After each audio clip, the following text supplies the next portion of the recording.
Olá, pessoal! Está começando mais um Pod Pop Ferrou e no episódio de hoje nós temos um convidado que é chefe de cozinha e um dos sócios da Caipirarte, empresa de caipirinha gourmet. Seja bem-vindo ao Pod Pop Ferrou, Vagnão da Caipirarte. É isso aí! Boa tarde, obrigado pelo convite, é um prazer enorme estar aqui, né? A gente que acompanha aí há tanto tempo, desde a infância ferroviária, né? E consegue entender a evolução e agora com participar dessa evolução é sensacional, né? E também com as opções, né? Como evoluiu comunicação e tudo mais é sensacional. Muito obrigado pelo convite. Nós que agradecemos aí você ter aceitado o convite. Então, para a gente começar o nosso bate-papo, vamos começar lá do início, né? Legal. Como foi o seu contato com a gastronomia, até você querer fazer dessa área a sua profissão? Legal. Bom, Vagnão, eu cozinho aí há quase 22 anos, 20 e poucos anos, né? Mas a minha identidade com a cozinha começou lá atrás, lá na infância, né? Eu costumo falar que a gente traz essas memórias afetivas, né? Às vezes você passa na frente de algum lugar, sente um cheirinho, comidinha da minha avó, a gente sempre traz na lembrança, né? E cozinha é isso. Então, logo na minha infância, minha mãe me ensinou a cozinhar por necessidade, né? Ela teve a minha irmã, não conseguia ir pro fogão, e me ensinou a fazer um arroz, fazer um bife, fazer algo nesse sentido. Depois eu vim morar com a minha avó, né? Minha avó, outra cozinheira de mão cheia. Nessa época, né, de carnaval, os tios, os primos vinham de São Paulo. O carnaval de Pinda era muito forte, né? Os desfiles. Então vinha bastante parente de São Paulo para desfilar aqui em Pinda. Tinha a USP, Embaixada do Morro, tinha a Ferroviária, desfilei na Ferroviária quando a Ferroviária saiu, né? E os primos vinham e ficavam na casa da avó. E aí era aquela festa na cozinha, né? Eu trago muito que cozinha é um lugar de pessoas, de papo bom, de gente boa na cozinha. Dificilmente alguém vai estar na cozinha comendo e de mal-humorado, né? Tu vai estar ali. Então eu trago essa referência da avó. Tem uma tia minha também, da mãe, da avó. Tem uma tia minha também que cozinha pra caramba, a dona Wanda, né? Tem uma tortinha dela lá que é sensacional, é ibope total. Então a gente foi vendo, né, esse povo um pouco mais antigo, com mais experiência cozinhando. Quando eu passou essa fase, fui estudar, fui trabalhar, né? Entrei no mundo da indústria e tudo mais e casei. Então, quando a gente casa, né, quando a gente vai para nossa casa, a gente sempre viu as pessoas cozinharem e chega uma hora que a gente quer fazer a nossa comidinha ali, né? Fazer aquela média para a esposa, vamos fazer um pratinho, né, um risotinho aqui e tal, como que faz. E eu fui me descobrindo na cozinha. Falei, pô, é legal isso aqui, é gostoso cozinhar, tô me identificando. Já trabalhando em fábrica, indústria e tal, eu comecei a estudar um pouco da cozinha.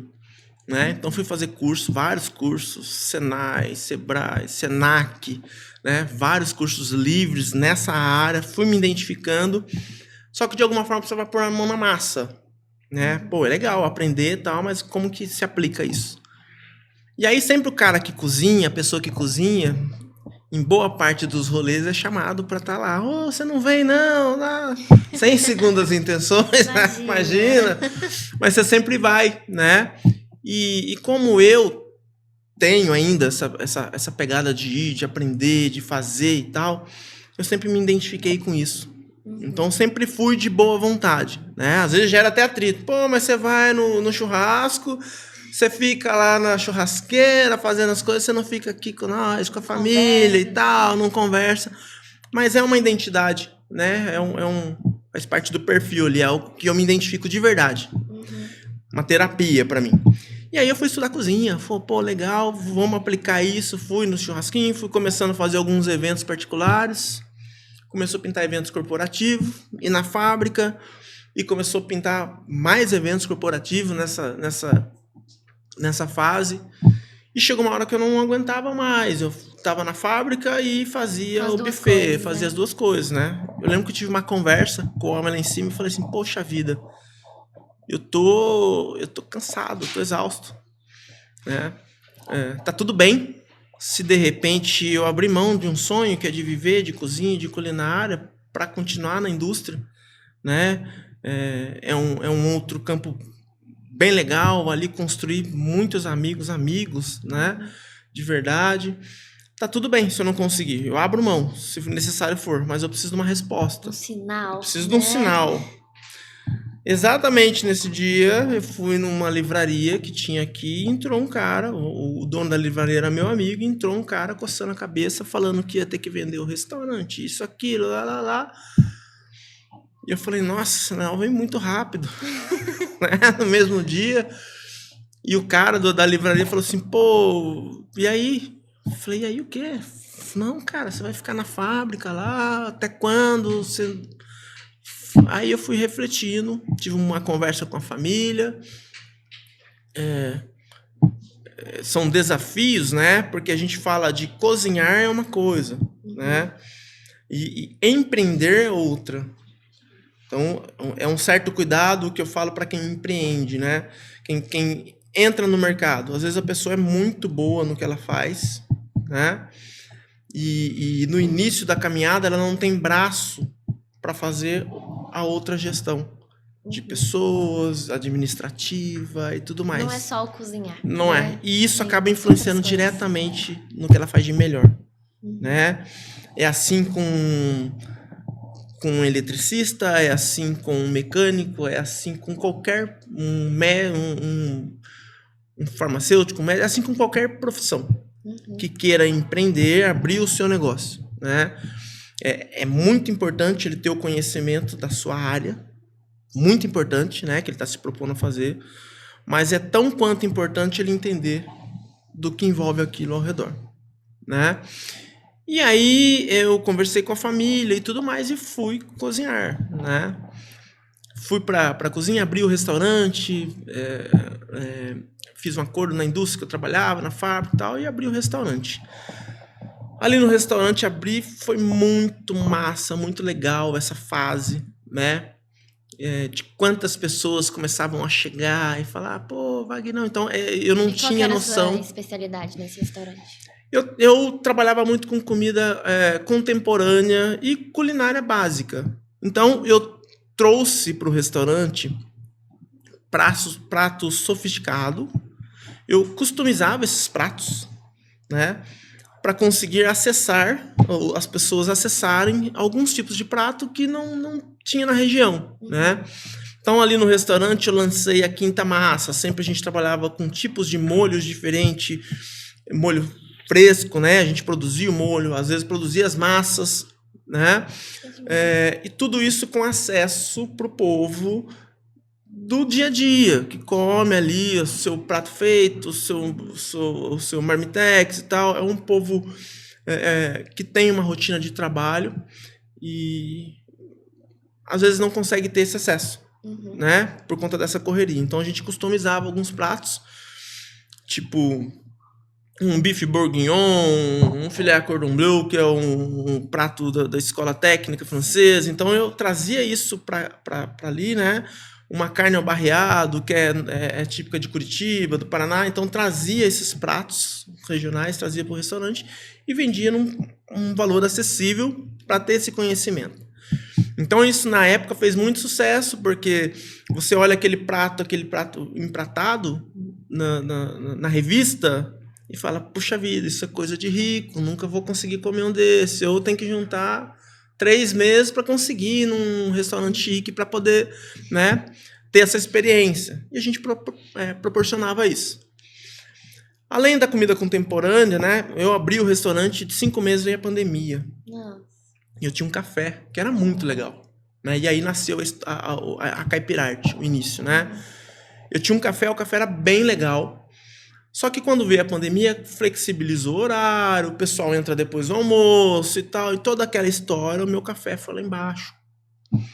Ainda eu só podia trabalhar com delivery, né?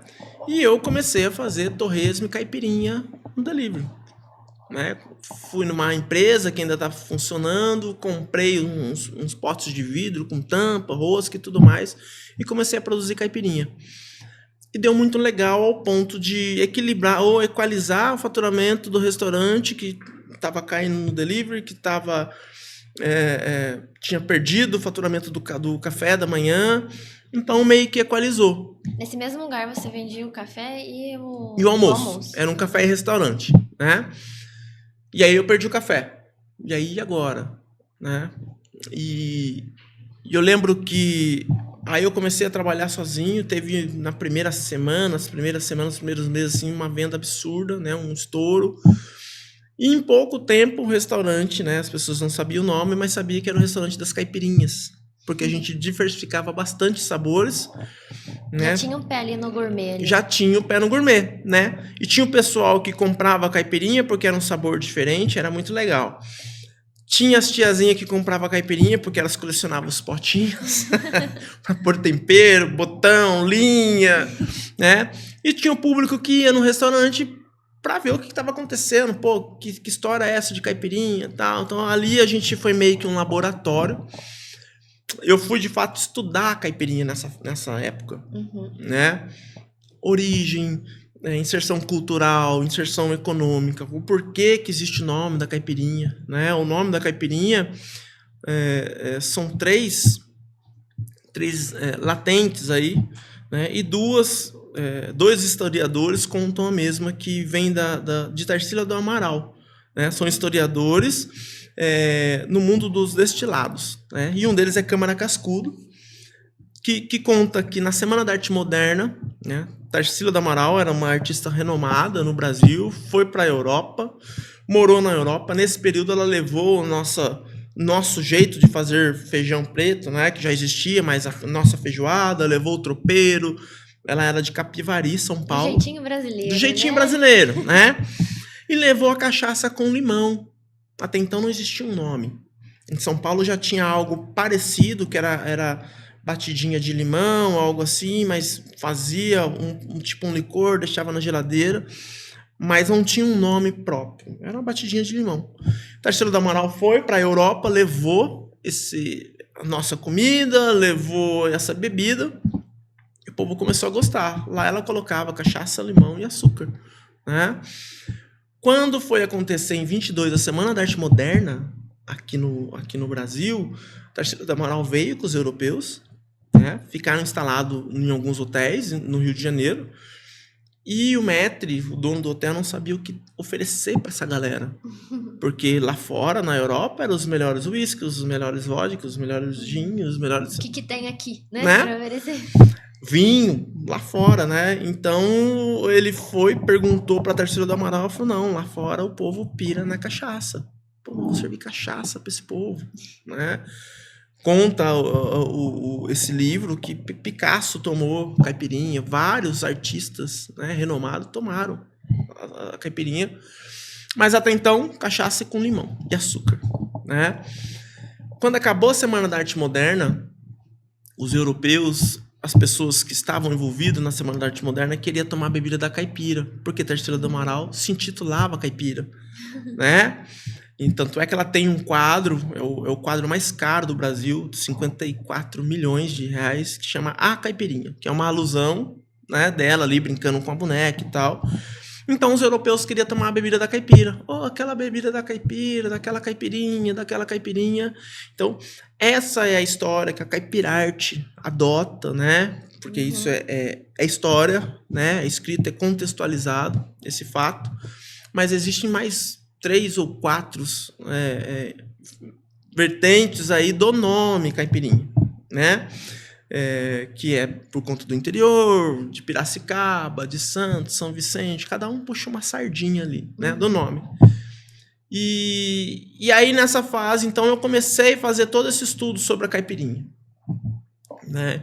E eu vi que não existia no Brasil, embora seja bebida típica brasileira, não existia uma franquia, não existia nada que padronizasse a caipirinha no país. Né? Sempre os barzinhos ali com o barman que faz e exato. só isso, né? E assim, Até quando for pro ar, né? Você vai ver lá, tem uns comentários de barmans. Mas você quer acabar com o nosso trabalho e tal. E não é isso, né? Porque a gente veio trazer uma nova forma de apresentar a caipirinha, né? Hoje existe franquia de tudo, de chá, de vinho, de tudo que a gente imagina. Mas por que não o nosso produto padronizar, né? Então a gente foi estudar a base da caipirinha. Então, caipirinha, o que é caipirinha no país? Existe um decreto que regulamenta a caipirinha no Brasil. É o decreto 6871, artigo 68, parágrafo 5º. Diz que todo coquetel montado de cachaça, limão e açúcar denomina-se caipirinha, patrimônio cultural e material brasileiro. Então, caipirinha de vodka não é caipirinha. Não existe. Caipirinha de morango não existe. Caipirinha de vodka não existe, né? E se a gente quer padronizar um produto que o gringo vem de fora, ele não vem para tomar Perol no Brasil. Ele não vem para tomar gin tônica no Brasil. Até porque eles são os autores, os que mais produzem de melhor qualidade lá fora. Mas eles querem vir para o Brasil tomar caipirinha, cachaça, né? O que acontece no Brasil também é que parte dessa produção, né, de cachaça, principalmente, parte dela, até hoje, ela, não vamos falar clandestina, mas ela não tem as especificações, o certificado para estar rodando, né? E algumas são industrializadas, que tem muita diferença de uma cachaça artesanal. A gente trabalha com cachaça artesanal. Fomos estudar cachaça também durante 3 anos para entender a diferença e o impacto, né, que causa uma da outra. Então, assim, para ter um produto de excelência, para ter um produto padronizado, a gente fez todo esse estudo. Eu falo que a gente é pós-graduado em caipirinha. Mas, assim, então, a gente preferiu seguir essa base do decreto nacional. Uhum. O decreto da caipirinha, né?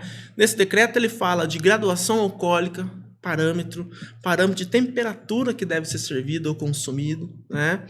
E no parágrafo de baixo ele diz assim que qualquer outro tipo de fruta ou extrato usado sem ter a presença da cachaça, limão e açúcar, ou qualquer outro destilado, ele não pode se chamar de caipirinha. Ele é o macerado de fruta ou extrato de fruta com destilado. Então você fala, tecnicamente, macerado de morango com vodka. Não existe caipirinha de morango, quanto menos caipirinha de morango com vodka. Né? Caipirinha tem que ser de limão. E o que a Caipirarte fez para não sair desse padrão, então? Nós pegamos cachaça, limão e açúcar, que é a base, né? Tem todos, independente do sabor diferente que vocês fazem. Exatamente. Tá fixo. Né? É como um gin tônica. Né? Ninguém chega num barman e fala assim, cara, vê um gin tônica, mas põe soda no lugar do gin. Cara, é gin e tônica, a base é essa. Você pode pôr uma pimenta, uma laranja desidratada, mas é gin e tônica. Caipirinha é cachaça, limão e açúcar. E aí o que a gente faz? A gente agrega sabor, né? Dentro desse estudo, a gente colocou alguns sabores que a gente fez uma parceria com uma nutricionista e com um mixologista, né? Um mixologista molecular, para a gente entender de fato por que combina tanto goiaba com lima da Pérsia, por que combina tanto rúcula com hortelã, mexerica com capim-cidreira, né? Então, até nisso nós pensamos, né? Fizemos um estudo sobre as combinações de sabores. Eu lembro que um dos sabores, que é goiaba com lima da Pérsia, a nutricionista falou assim, cara, você pegou esse sabor da onde? Falei, do laboratório nosso lá, do restaurante. Fiz, deu muito certo e tal. Eu lembro que tinha lima da Pérsia, eu fiz a caipirinha e tinha goiaba sobrando, que alguém tinha levado uma goiaba lá. Deu muito certo. Ela falou, cara, existe medicamento com essa composição. Falei, porque é o licopeno que sai da goiaba, que junto com a vitamina C da laranja ou da lima, forma um medicamento que ajuda o organismo a produzir colágeno. Falei, caramba, que maluco! Então, assim, esse estudo, né, a gente foi bem a fundo para poder entender tudo isso. Então, tudo bem para a grande maioria dos barmans, das pessoas que consomem, né? Tudo bem pensar caipirinha é caipirinha de qualquer jeito, mas para caipirarte não, porque a gente se propôs a viver disso, a ter algo com excelência, né? E é algo que me anima a fazer porque é algo da pátria, é algo do Brasil. E nós somos o primeiro do Brasil e é de Pindamonhangaba, né? Então a gente resgata as nossas origens, os nossos traços aí, e para falar de um produto mundial, né, que é um drink mundial, existe um concurso, né, que acontece de 4 em 4 anos, é um congresso, na verdade, se chama IBA, International Bartenders Association, né? Ele reúne os bartenders e produtores de destilados e drinks do mundo inteiro, e ali eles colocam um manual mundial de drink, os drinks clássicos, os novos que vão chegando, né? E a caipirinha tá nesse manual desde 94. Então, assim, existe uma vodka muito famosa que, por conta da popularidade do nome caipirinha, no congresso que aconteceu em 94, eles queriam colocar no manual mundial de drink vodka, abacaxi e açúcar e nomear isso como caipirinha. Nossa. Então, quase o Brasil perdeu a propriedade do nome em 94. Para nossa sorte, estava o Derivan Souza, que é um barman renomado no Brasil, era o cara, né? Ele faleceu no ano passado, ele criou o torneio Rabo de Galo também, então ele estava nesse congresso e ele defendeu a caipirinha, né? Com todos os documentos que tem. Então, assim, de origem de documento, a caipirinha ela tem ali de 1918, pós-gripe espanhola. Então é a versão que o IBRAC reconhece, o Instituto Brasileiro da Cachaça, né? Mais recentemente aí, não tão distante, em 2012, foram fazer uma reforma em Paraty. E nessa reforma encontraram um casarão, caiu um acervo de prestação de conta da época. 1856. Então ali estava escrito a compra da primeira receita da caipirinha, né? O cara que estava coordenando uma obra em Paraty, ele comprava cachaça, limão e açúcar e fazia uma ração para conseguir dar para o povo beber, porque estava hospedado uma cólera, né, muito grave lá no Rio de Janeiro, em Paraty. E ele criou essa ração para combater os efeitos, enfim. Então, até hoje tem a briga de Rio e São Paulo de quem criou a caipirinha, né? Também tem esse embate aí. Mas a receita mais antiga, então, veio de Paraty, a receita, e a mais reconhecida é de São Paulo, do IBRAC. Enfim, aí a gente foi estudando todo esse contexto de caipirinha, né? O que é caipirinha no país, para poder desenvolver a caipirarte, né? E a gente está nessa jornada aí que, como eu falei no começo, empreender, você tem que cercar, né? Tem várias latentes aí onde a gente tem que erra, acerta e persiste e segue, né? E aí, com a caipirarte deslanchando, você continuou como chefe com as duas coisas, ou hoje você só segue na caipirarte? Isso. Então, o processo da caipirarte ainda ele tá assim, são 4 anos de pesquisas e a gente está indo para 1 ano e meio, né? Então a gente começou um processo de franquia mesmo, de expansão esse ano. Então é um bebê ainda, né? A gente está começando com isso, só que agora com embasamento técnico na linha de franquia, né? Com todos os envoltos que precisa para rodar uma franquia, né? A cozinha é uma paixão, é o que eu gosto de fazer de verdade, né? É o que quando eu pego uma semana cheia, eu pego a turminha lá em casa e falo, vamos fazer um negócio aqui, né? Vamos fazer um pão diferente, vamos fazer uma massa diferente, vamos fazer um prato diferente, né? Então é minha paixão. Eu ainda faço alguns eventos, sim, na cozinha, né? Nesse período, no mesmo período em que eu estava estudando caipirinha no restaurante, eu me especializei em comida de boteco. né? Então fiz alguns festivais de comida de boteco, ainda faço, né, alguns festivais de comida de boteco e criei também alguns pratos autorais, né, de boteco. Então são pratos que eu criei bem diferenciado. Alguns pratos são pratos de boteco raiz, né, no qual eu reconstruí, vamos dizer assim, né? Por exemplo, uma moela que assim a gente foi criado em boteco, né, com o tio, com o pai, ia no bar, ia no boteco buscar o pai, ficava por ali e tal. E a gente via alguns pratos na estufa daquela época, porque era boteco mesmo. E que quando criança a gente não, puxa vida, como é que os caras comem isso aí, né? Não descia. Então, quando eu lembrei também dessa fase, de tudo mais, e eu me propus a trabalhar com comida de boteco, eu fui nesses pratos, né? Como uma moela, uma língua, uma buchadinha, alguns pratos que são boteco, e só quem é de boteco consome, né? E eu reconstruí alguns pratos, né? Inventei um parmegiana de língua, inventei um estrogonofe com moela, criei... Uma gourmetizada ali, né? Isso, criei algo diferente, né? Fazia a tulipinha invertida, recheada com bacon e creme de milho. Então eram alguns pratinhos diferentes. E eu gosto muito de fazer isso, né? Faz parte hoje da minha identidade. Então eu cozinho, sim, respondendo a sua pergunta, mas hoje só quando eu tenho tempo. É bem corrido essas atividades da Caipirarte para fazer o negócio rodar, engrenar, né? São várias reuniões, vai aqui, vai ali. Então é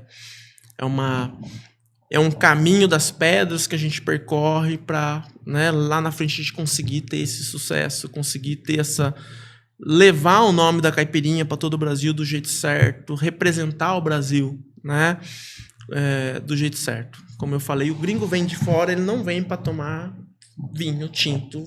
O que ele já encontra com facilidade, né? Ele não vem para tomar um Moscow Mule no Brasil.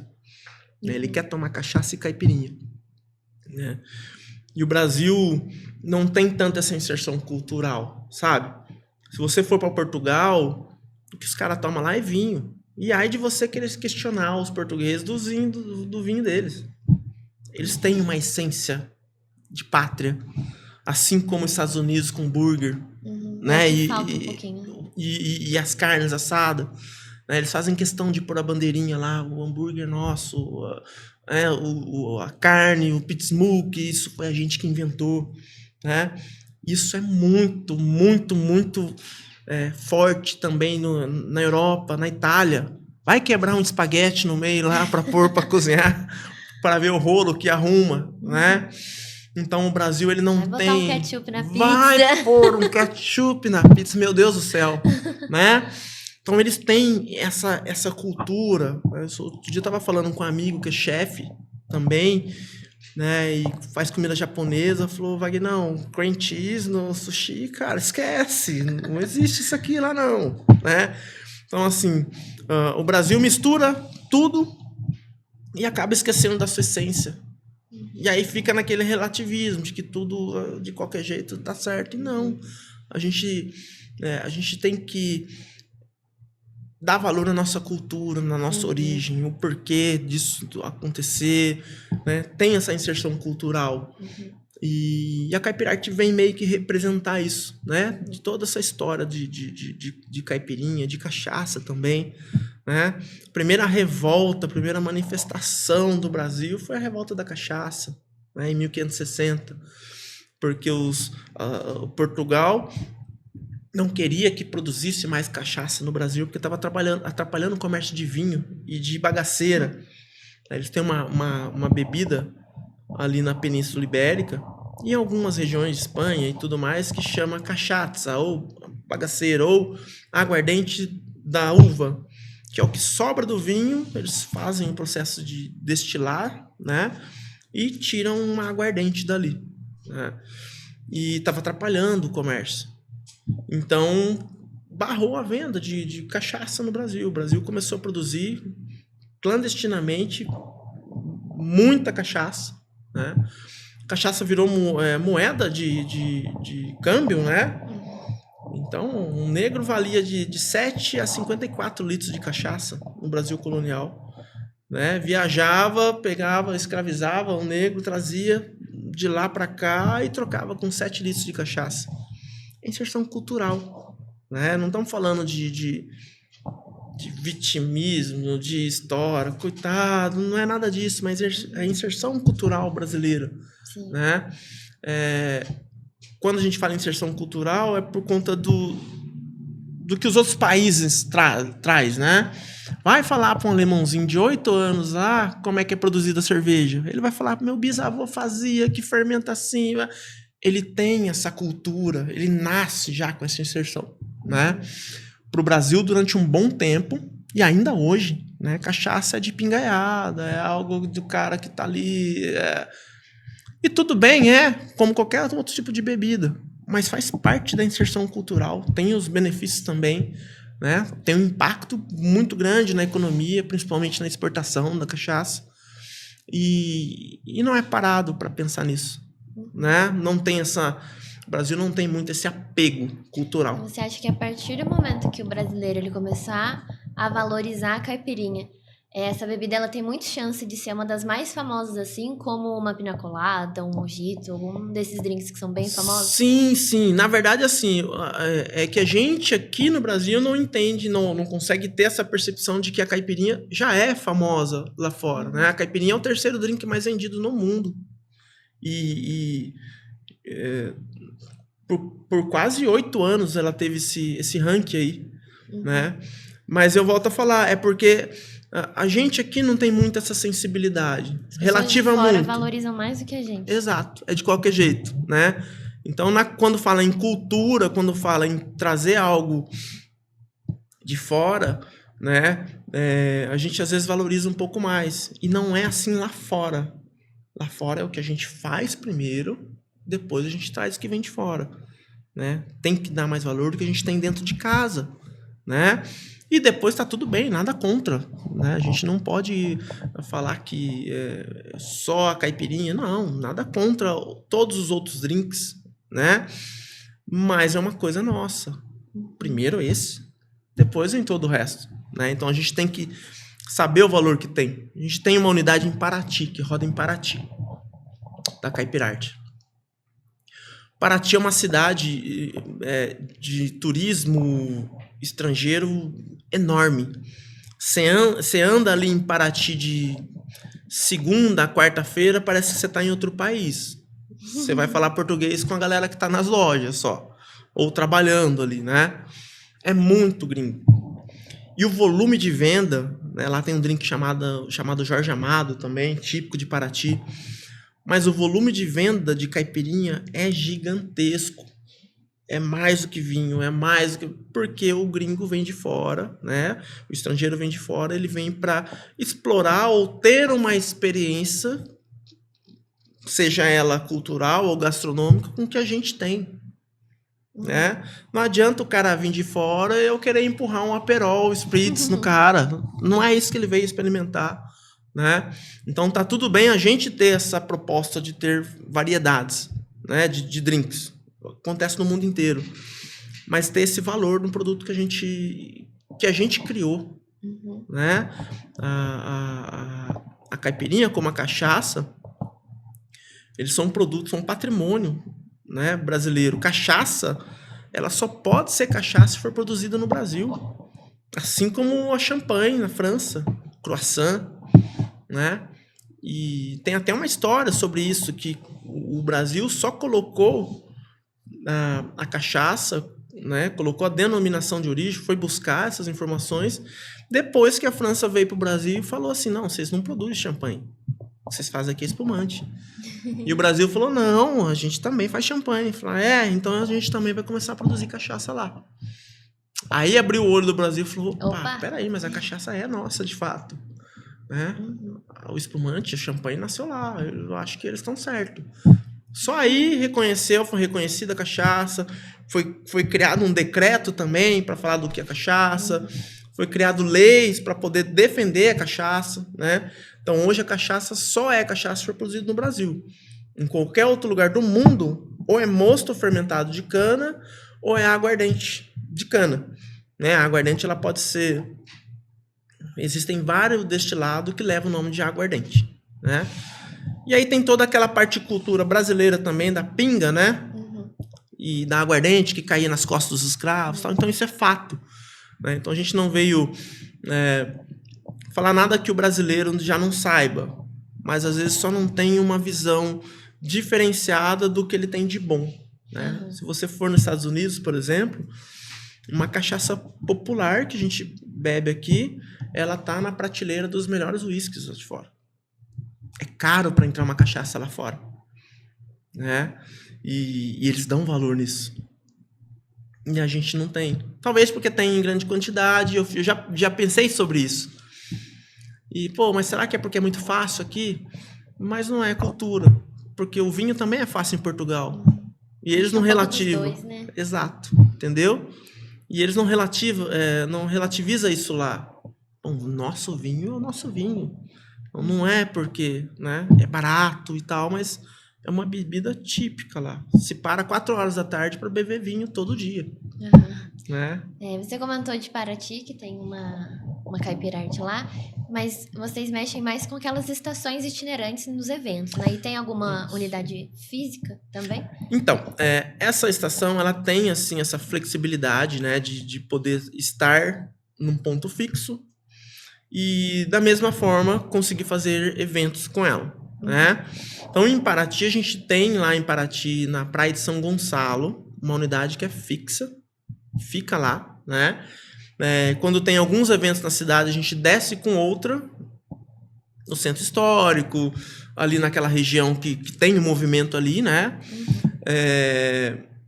Em Campos do Jordão também a gente faz temporada lá, né? A gente está indo com a primeira franquia para Sorocaba, né? Então lá muito provavelmente irá ter mais de 2 unidades, uma sempre fazendo evento, meio que igual aqui, uma sempre fazendo evento e a outra fixa lá, né?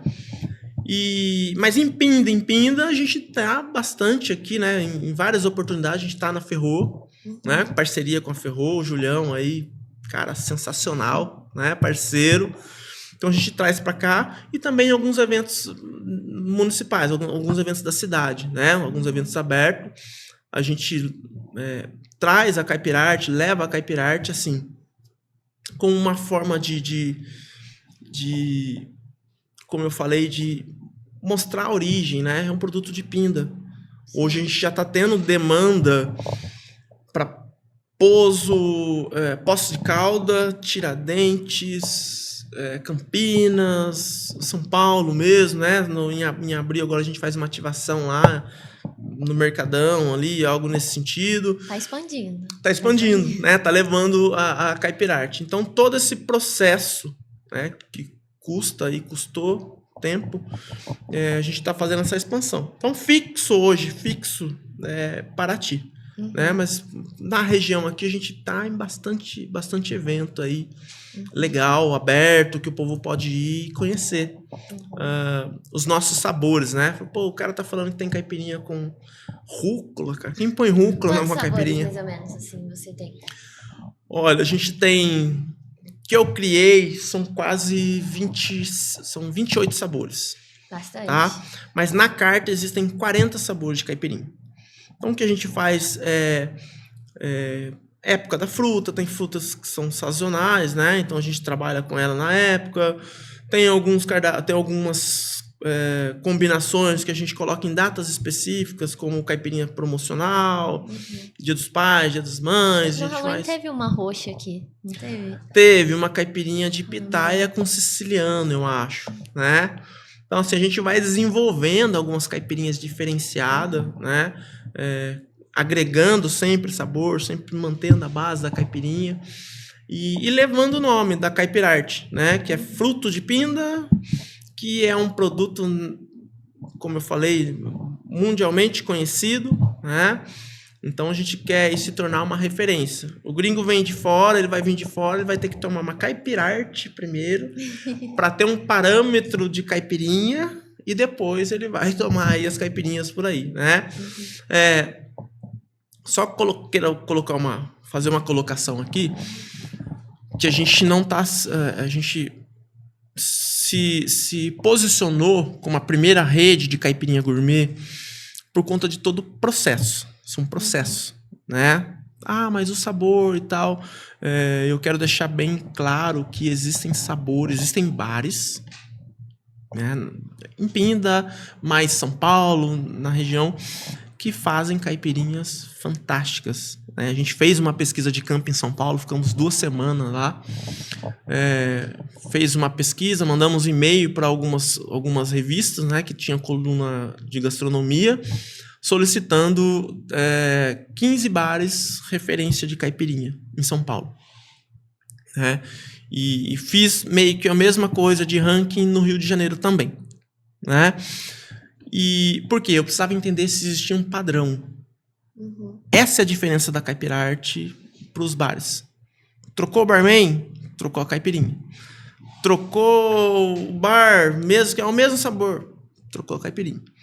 Então a gente trouxe pra gente, né, uma forma de padronizar com equipamentos. Então tem dosador para cachaça, tem máquina para bater, tem porção já pronta, toda aquela certa. estrutura que tem nas estações. Nas estações. A gente tem até um vídeo aí, eu pedi para eles abrirem, que mostra aí aí, estação de vocês. Legal. Se você quiser explicar um pouquinho sobre os equipamentos. É isso aí.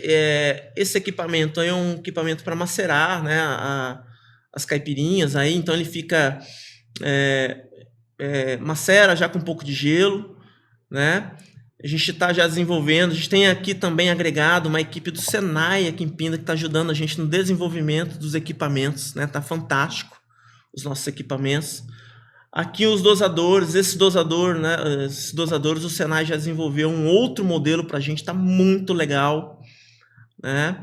Então ali a gente já dosa, já sai uma caipirinha dupla que está saindo, né? Nesse modelo aí. Então já coloca ali a quantidade certa de gelo.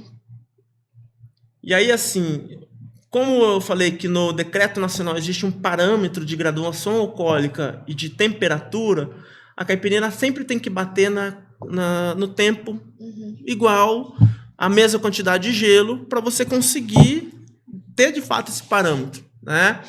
É de 14 a 34 de graduação alcoólica. Então, se você pôr uma quantidade menor de gelo, ela vai ficar mais forte. Uhum. Se você colocar uma quantidade maior de gelo, ela vai diluir e vai conseguir estar dentro desse parâmetro. Né? As nossas caipirinhas hoje, elas saem aí com 28, 30 de graduação alcoólica, né? de GL. E aí a gente consegue ali, então, ter uma padronização.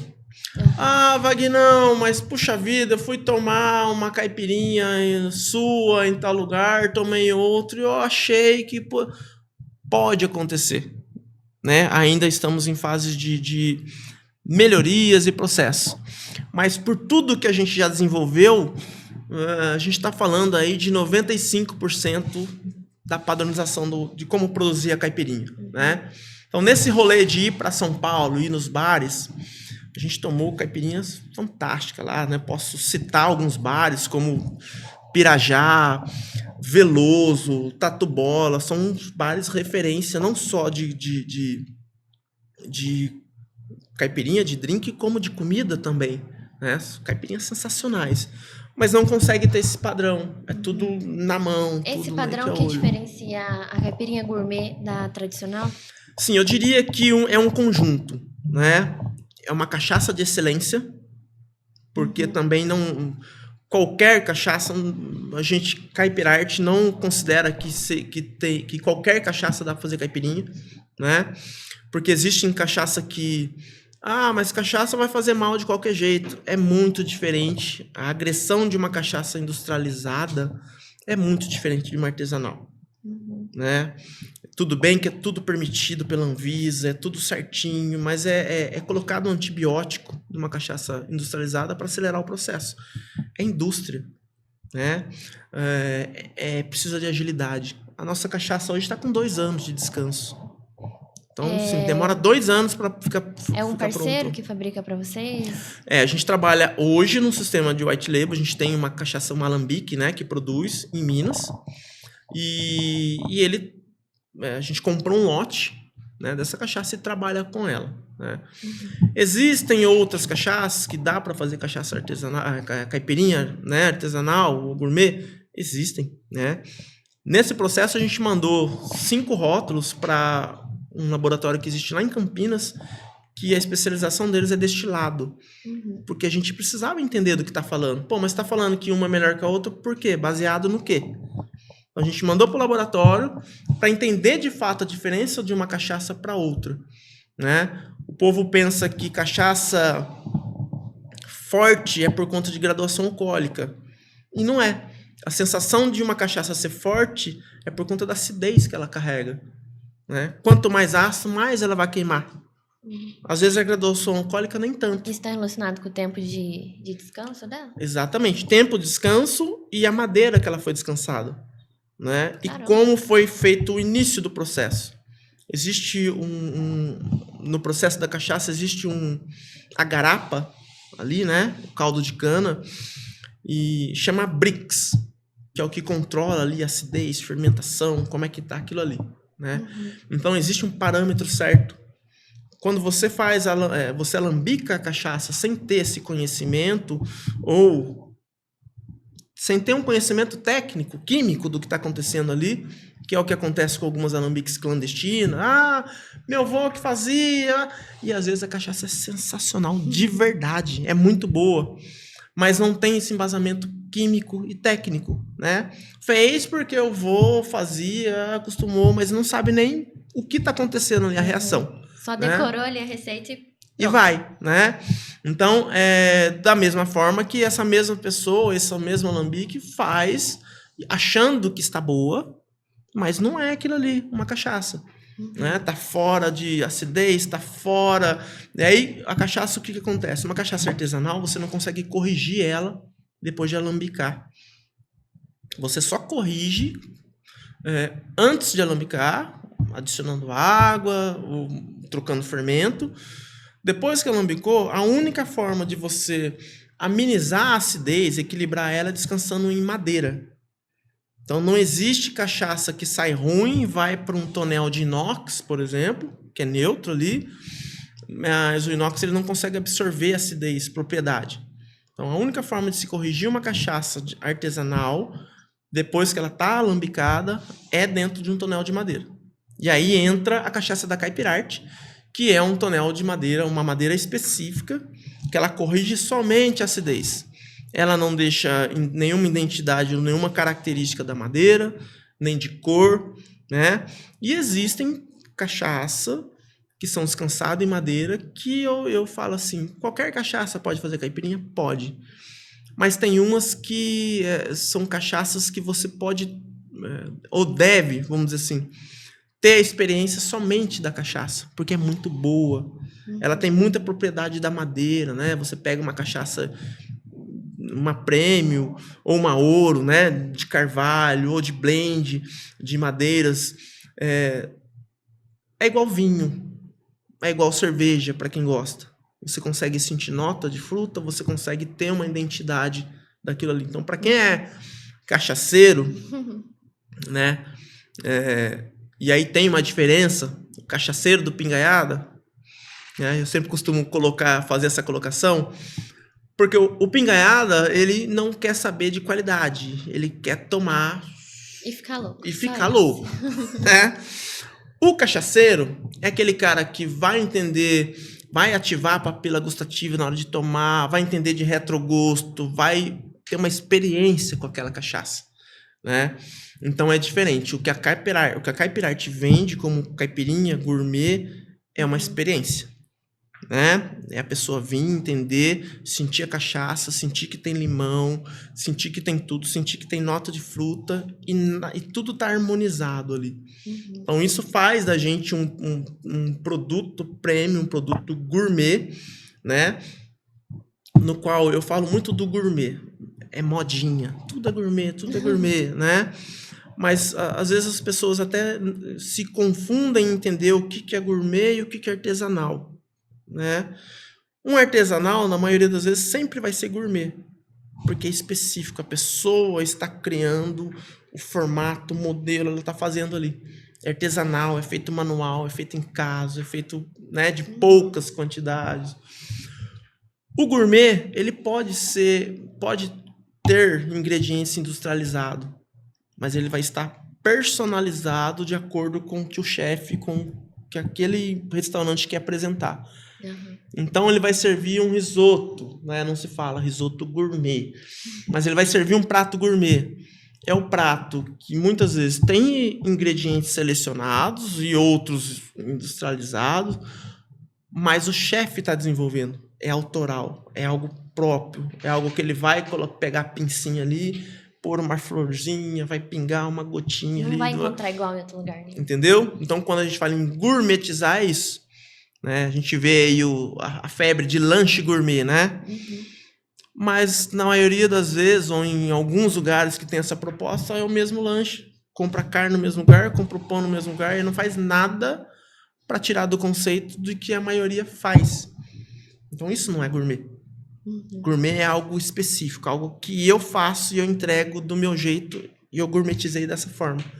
Né? Então as pessoas às vezes não têm essa referência. Ah, mas tudo é gourmet, é pizza gourmet, é macarrão gourmet, é feijão gourmet. É igual os brigadeiros, né? Brigadeiro. Ninho é gourmet. Exato, né?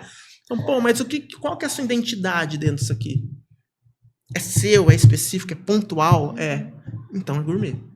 Então é algo que você desenvolve, você cria, só você tem, só você faz, estar gourmetizado, né? Aproveitando que a gente tá falando então de gourmet, quais são as caipirinhas que você criou pra Caipirarte? Citar alguns dos sabores que as pessoas só vão encontrar na Caipirarte. Legal, a gente tem lá rúcula com hortelã, abacaxi com coco, goiaba com lima da Pérsia, a gente tem cambuci com noz moscada, muito boa. Eu tô falando alguns sabores que criado, mas nem todos estão. A gente vai alternando o cardápio, tá? A gente tem uma caipirinha com flor de hibisco e raspa de siciliano, espetacular também, é muito boa. Caipirinha com paçoca. Ah, é uma batidinha, não. É uma caipirinha, cachaça, limão e açúcar com paçoca. Fica bem boa.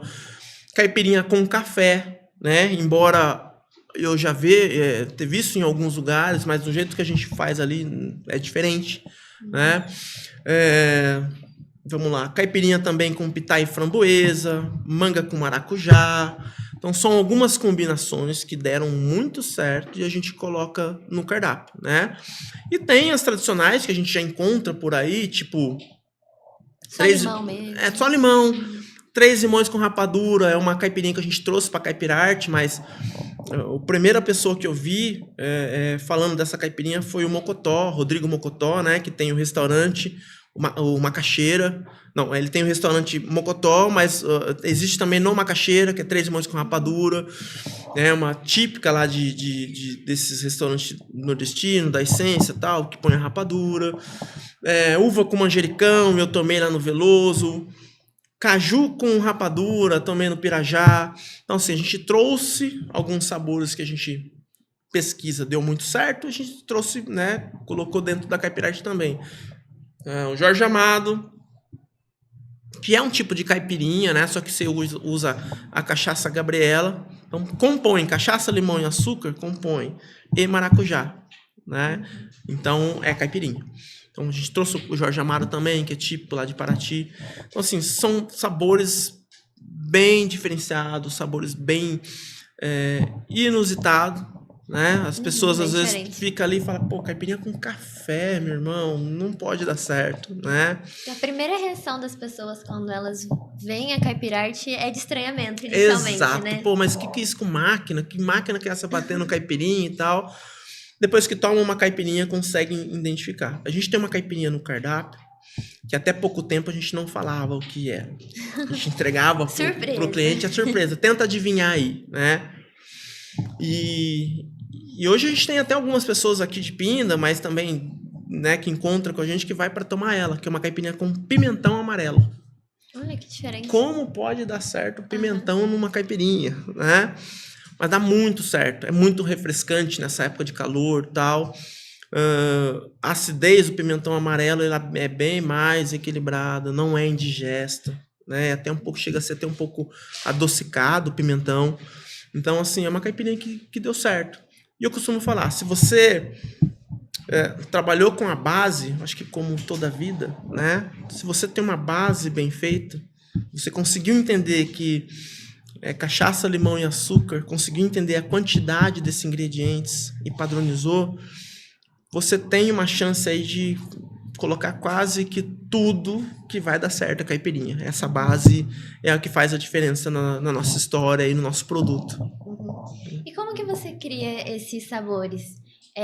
Essas combinações Legal. que são bem diferentes. Como é que surgem essas ideias? Aí você testa. Porque além de pensar na combinação, tem a relação da quantidade que você comentou. Sim. Então como é que é todo esse processo? É muito de cozinheiro, né? Cozinheiro sem criatividade, sem inventar nada na cozinha, ele é um mero coadjuvante ali do negócio. Então, vem muito da essência de cozinhar, né? Depois eu me tornei mixologista, de entender um pouco de combinações, né? Mas é muito lance de cozinha. Eu lembro que a avó fazia os pratos, não tinha medidora ali, era punhado, né? Ela pegava, jogava um punhado de sal, punhado de cebola, 2 punhadinhos. um punhadinho e dava muito certo. Então é muito da mão do cozinheiro, muito da mão da pessoa que está ali, né? E é lógico, depois com os estudos a gente foi vendo o que realmente combina, o que não combina. Tinha-se uma preocupação de, será que um hipertenso pode tomar caipirinha com manga e pimenta? Não sei, por isso é o auxílio de uma nutricionista, né? Para entender das nossas receitas. E eu acho que a inspiração vem, né? E a gente faz a primeira, dá certo. Tem uns cobaias bem bons que a galera gosta, né? De participar quando a gente... Noite de experimentação. Noite de experimentação, é sensacional, né? Então, a galera faz questão de, me chama quando tiver e tal. É bem legal, né? E a gente vai criando esses sabores. A gente criou no ano passado, né, um workshop de caipirinha. Inclusive a gente ia fazer um na Ferrou, vamos programar aí pós-carnaval e tal para a gente fazer, né, esse workshop que a gente conta exatamente todo esse passo a passo, né, diferenciação de limão, porque o limão que a gente usa, o tradicional, né, que todo mundo fala, me dá um limão, não é limão, e pouca gente sabe disso, é uma lima ácida, que é o limão Tahiti. Nossa. Né? Então a gente vai colocando tudo. Mas por que é uma lima ácida? Uma combinação desse limão mesmo, com essa outra lima. E aí formou o limão Tahiti, deu muito certo. Né? Tem o limão cravo, limão rosa, limão capeta, cada um chama de um jeito, né? Mas é o mesmo limão, que é tudo enrugado. É uma mutação ali do limão Tahiti com a tangerina, da lima ácida Tahiti com a tangerina, né? E deu limão cravo, limão rosa.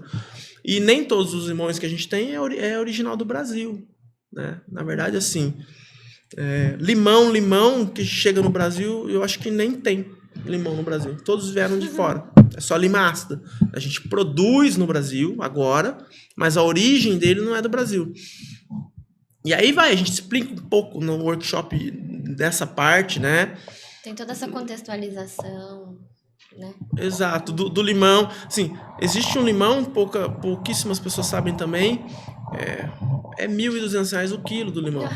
Chama limão caviar, né? O nome... Então, assim, ele é caro pra caramba. Tem alguns restaurantes que usam ele em pizza, usam em alguns pratos gourmet, em risoto, fica legal, né? Mas então tem essa variação e a gente vai explicando no workshop, né? O workshop é legal que dá pra pessoa entender na prática, né? A gente leva uma cachaçinha de um jeito, leva de outro, traz uma caipirinha de um jeito, traz de outro. Então é bem legal, né? Em breve aí, para você que tá curtindo o podcast, né? Fica ligado aí que a gente vai fazer esse workshop acontecer para explanar um pouco mais. Às vezes você tá em casa e fala assim, cara, mas a minha caipirinha não dá certo, ela amarga demais, não fica boa, eu fui fazer, ficou melado, o que você faz? Então, nesse workshop você vai ter a oportunidade de aprender a fazer a caipirinha tradicional. No dia que tiver o churrasco lá, você faz a sua caipirinha. Vai ser o barman da rodada. É isso. E tem alguma inovação que você ainda quer ver na caipirinha brasileira aí? Sim, eu acho assim que a gente falar de inovação, né? A gente vem trazendo essas inovações como parte de padronizar o óbvio, né? Pô, mas você padronizou a caipirinha, né? A forma de fazer a caipirinha.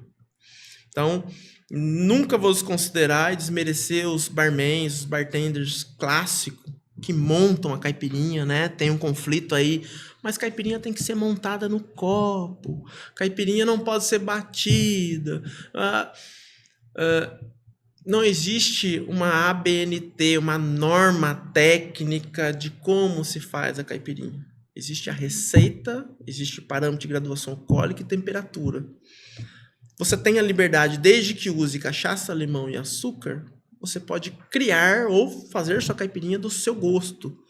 Então, quando eu falo assim, até a padronização é nessa base, né? Exato, né?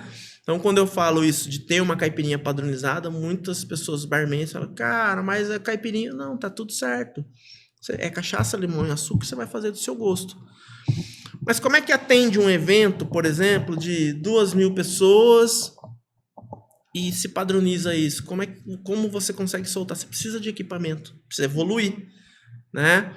E a gente consegue fazer isso automatizando, colocando pessoas que nem sempre são barmans.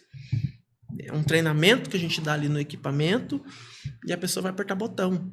Aqui já vai disparar a quantidade exata de cachaça e de suco, quantidade de fruta que ela tem que pôr já chega porcionado, quantidade de gelo já tem porcionado. Sem chance de vir reclamação, falando que tá muito doce, que tá faltando a cachaça. Ainda assim tem aquele quesito de gosto. Uhum. Putz, mas eu gosto mais docinho, tá tudo bem. Mas na maioria a gente consegue agradar, né? Então, assim, é bem legal essa proposta. Se tratando de inovação, a gente já está trabalhando isso. Sim. Né? Tipo, esse macerador que apareceu aí, a gente vai mudar o formato dele. Alguns dosadores, a gente está implantando algumas coisas bem, bem legais também. E a gente tem, sim, um projeto de colocar aí a Caipirarte Drinks, que daí vai ser uma extensão da Caipirarte, Caipirinha Gourmet, onde o próprio convidado vai montar o seu drink. Ele vai apertar o botão, self-service. Ele aperta o botão, já vai estar tudo ali automatizado. Eu quero um Negroni. Ele vai pôr ali, vai apertar. Ele só vai pôr gelo, só vai pôr os agregados. Então é uma ideia aí num futuro próximo, né? Pra gente ter isso atrelado à Caipirarte. Porque a gente tem esse respeito também com os outros drinks, né? Às vezes o próprio barman brasileiro não tem esse respeito com a caipirinha, né? Mas a gente tem, sim, esse respeito com os drinks que vêm, que são outros drinks que são criados no Brasil, né? Mas um Moscow Mule, um Aperol Spritz, um Gin Tônica, né? Ele tem o seu valor. Ele só chegou aqui, só teve o sucesso que teve porque ele tem o seu valor. Uhum. Ele tem esse respeito. O que a gente quer é só dar o devido respeito para a caipirinha, né? Assim como todos os outros drinks têm também. Então, essa parte de inovação, a gente está trazendo essas evoluções, né? Com o tempo, até a gente chegar na Caip Machine aí, que é apertar o botão, já sai com fruta, já sai com tudo, e é isso, né? Então, o empreender é um eterno evolução, é uma eterna evolução, né? E quem não evolui fica para trás, quem não evolui fica arrumando desculpa de que, pô, mas você fez esse negócio, vai tirar o meu serviço, pô, mas caipirinha é desse jeito, pô, mas o produto que eu faço é evolução. Quem não evolui fica para trás, isso é fato. E não tem milha de chegada, é constante. Exato, né? Então, assim, as ideias vão surgindo e a gente vai aprimorando, vai melhorando para poder entregar com excelência. Uhum. Eu sempre eu uso isso como referência, não por conta de qualidade, porque daí é muito relativo, né? Mas a gente vê algumas histórias de franquia, como McDonald's, como Subway, como Sodier, né? A gente passa a acompanhar a história dessa galera, a gente entende que se parar de evoluir, a gente fica para trás, né? Existe concorrente, existe sempre alguém olhando, né, o que você está fazendo ali para poder copiar, para poder melhorar e ganhar concorrência. Então não dá. Eu falo isso para alguns barmans que cruzam o nosso caminho e tem sempre esse questionamento, sabe? Para ser barman ou para ter todo esse conhecimento que a Caipirarte absorveu, precisou estudar, precisou ter aí uma dedicação de tempo. A cada conquista, uma renúncia, né? Então, precisou renunciar, às vezes, tempo, hora, tempo com família, hora, tempo de fazer o que queria estar fazendo para poder estudar caipirinha no país, né? Algumas profissões no Brasil, entendam bem o que eu vou falar, né? Não é desmerecer, mas algumas profissões no Brasil... pessoas adotam ela por achar que porque é prático, porque é fácil, que porque não precisa ter um estudo, porque não precisa... E tá totalmente equivocado, né? E são esses que normalmente reclamam das evoluções que acontecem. Porque quem estuda, quem está antenado, esse acompanha a evolução do processo, né? Aqueles que... eu faço do meu jeito, é a síndrome da Gabriela, né? Eu nasci assim, sempre fui assim. Esse é o que reclama. E é o que fica para trás. Porque a evolução vai fazer ele sair do conforto dele. Ele vai perder a concorrência, né? Então, tem muito esse lance de...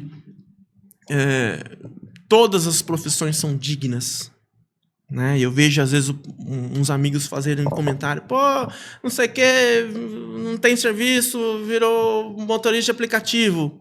É digno, ele está trabalhando, desde que ele se propõe a fazer bem feito, né? A dar o melhor, a estudar, a ver como ele pode atender melhor. É digno você trabalhar com moto, fazer entrega, é muito digno. Eu conheço vários pais de família que vivem disso e vivem bem, que tem disciplina, que sabe realmente o que está fazendo, que não está colocando ele e a sociedade em risco, que ele está trabalhando, né? Ele está vivendo daquela profissão. E não porque é fácil, não porque quer comprar uma moto e sair igual louco por aí. Ele está vivendo aquilo ali com dignidade e com muita hombridade, né? Então, todas as profissões são dignas. O que a gente precisa entender é que precisa evoluir, estudar, precisa se dedicar. Se você quer viver disso, você tem que aguentar o processo, né? E seguir sua jornada. Não tem outro caminho, né? Aquele que quer viver de emprego fácil, de coisa fácil, vai ficar para trás e vai reclamar a vida inteira, né? Tem muitos por aí. Então agora a gente vai para o nosso bate-bola. Legal. São 8 perguntinhas. A ideia é responder com uma palavra, mas não tem importância se vier mais, que é bom também. Primeira perguntinha. Qual o petisco para acompanhar uma boa caipirinha? O torresmo, não tem como. Ou churrasco. São 2 aperitivos ali que não tem como. Combina demais, né? Torresmo ou churrasco são os 2 aperitivinhos aí. Um lugar no mundo que você gostaria de apresentar as suas caipirinhas? Eu acho que Japão. E talvez algum país da Europa também, assim, mas assim, os japoneses são vibrados por caipirinha. Eles tomam caipirinha pra caramba, né? Gostam pra caramba também, né? E nos Estados Unidos também, né? É uma relação muito próxima ali da caipirinha. Seria um local legal para montar uma caipirarte lá. Você prefere preparar ou degustar? Olha, Ou os dois? eu acho que ainda é preparar. Eu me lembro que no começo do projeto da Caipirarte, né, depois de muita coisa já acontecendo, eu nunca tinha tomado uma caipirinha inteira. Eu só escutava o povo falar assim, cara, que é isso? É muito bom e tal. Depois que eu tomei, eu falei, nossa, inteira, né? Realmente dá um negocinho aqui, fica legal, né? Mas eu acho que ainda preparar. Eu acho que o encanto de ver o espanto nas pessoas em tomar uma caipirinha de pimentão e falar, caramba, pimentão. Ou café, pô, você pôs café aqui, tá bom. Pior que tá bom. Esse encanto ainda é maior do que a experiência de tomar as caipirinhas, né? Se pudesse escolher só um sabor de caipirinha pro resto da sua vida, qual seria? Um sabor? Puxa vida, eu acho que eu escolheria aí a caipirinha. São duas preferidas. Pode ser as duas. Café ou a 3 limões com rapadura, que são duas caipirinhas bem legais. Uma fruta favorita pra acompanhar na caipirinha, exceto o limão, que já Exceto é limão. fixo.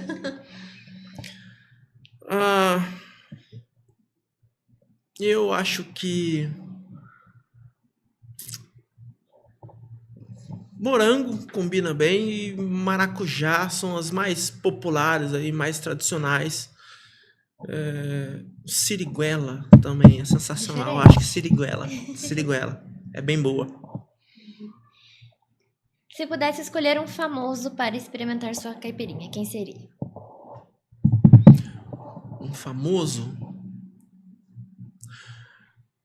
Eu vou colocar aqui como referência por conta da matéria que teve num programa de TV, o Will Smith, que falou que né, acho que foi no Caldeirão do Hulk, alguma coisa assim, que o Luciano perguntou para ele o que ele mais gostava no Brasil, ele falou caipirinha, foi a primeira coisa que ele falou.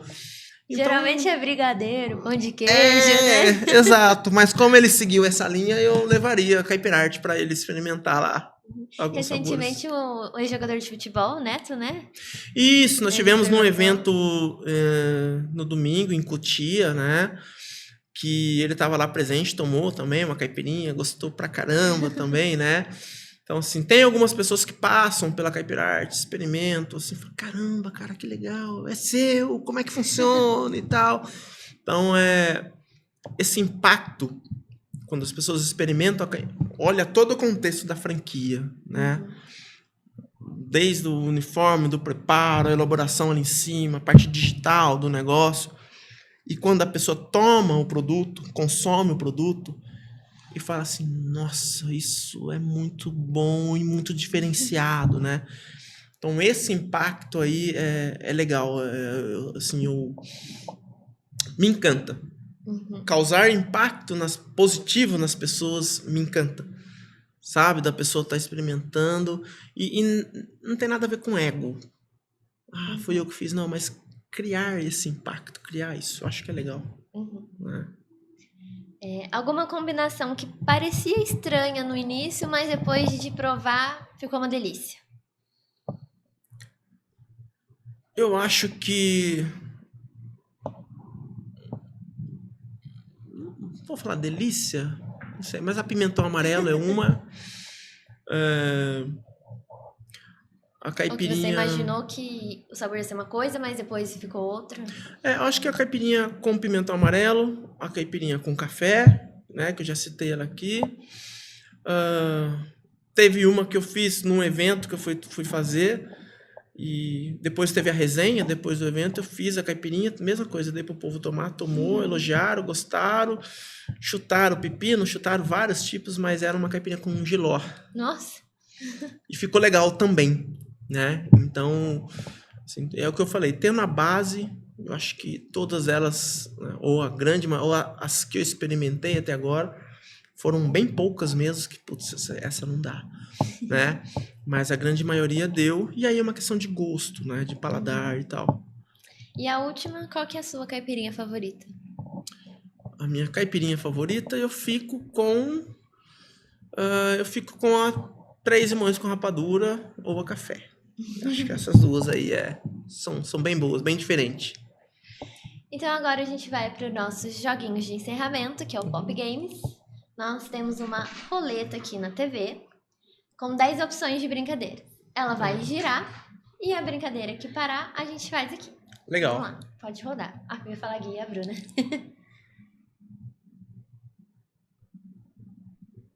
Qual foi? Nossa, quiz do anagrama. A gente tava falando sobre essa brincadeira hoje. Que ela caiu no programa passado. Já tá atualizada? Então está. O que é o quiz do anagrama? São palavras embaralhadas e a gente tem que descobrir qual palavra que é. Aí cada um faz um. São 5, né? Isso. São 5. Você faz 2, eu faço 2. Se empatar, a quinta desempata. Legal. Quer começar? Quem falar primeiro, né? São todas as letras ou eu posso usar meta, por exemplo? Seria uma. Usa todas as letras. Todas as letras? Nossa, difícil esse, eu tô achando, hein?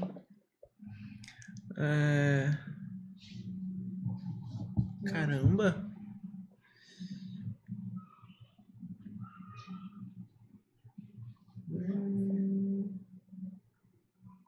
Olha só. Vai, dica, primeira letra. A primeira letra? É. T. Nossa, nada. Sei uma. Pode falar. Tomate? É isso aí. Olha, é coisa de boa. cozinha e nem foi combinado, hein? Próximo. Tem um festa aí.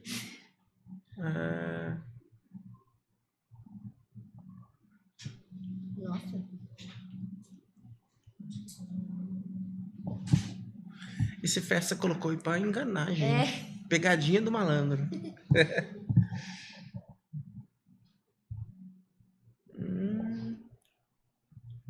Nossa, que difícil. Primeira letra, vai, eu não tenho muito paciência. Floresta? Floresta. Muito bem. Tá 1-1. Nossa, eu bati o olho e falei, Hannah Montana. E eu, montanha, né? Aí não é Ana Montana, mas é montanha, não é? Montanha. Mais um. Se ele acertar essa, ele ganhou. Nossa. Nossa.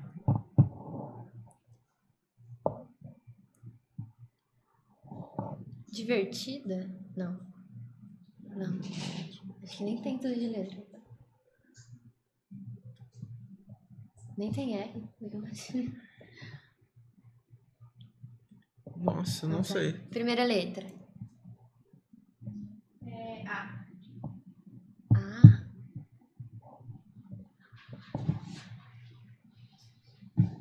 Atividade? Caramba. Empatou. Agora é o desempate, então. Muito bom. Morango.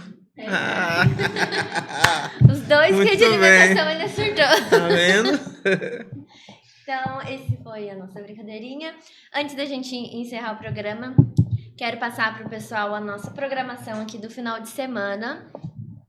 Tá chegando o carnaval, então essa semana temos aí nossa programação de carnaval aqui no clube durante os 4 dias de carnaval, sábado, domingo, segunda e terça. Nos 4 dias de carnaval, a festa aqui começa às 5 da tarde com o DJ Adriano K. Às 6 horas a gente tem um grupo de dança Ras, agitando aqui a galera com algumas coreografias de axé. E a partir das 7 da noite a gente tem o som ao vivo.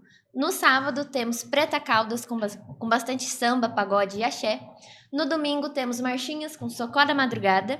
Na segunda-feira, os Creed trazendo músicas do Titã no formato de marchinhas. E na terça-feira, muita animação também com axé com Lia de Oliveira. E também uma das atrações é Caipirarte. Caipirarte, todos os dias aí. Você que só escuta falar na cidade, pô, que caipirinha que é essa? Como que é esse negócio aí? Vem pra cá que vai ter. Vamos ter Caipirarte aqui, então, nos 4 dias de carnaval. Não associados podem vir também, o ingresso é R$20 durante os 4 dias e vamos ter recreação pra criançada também.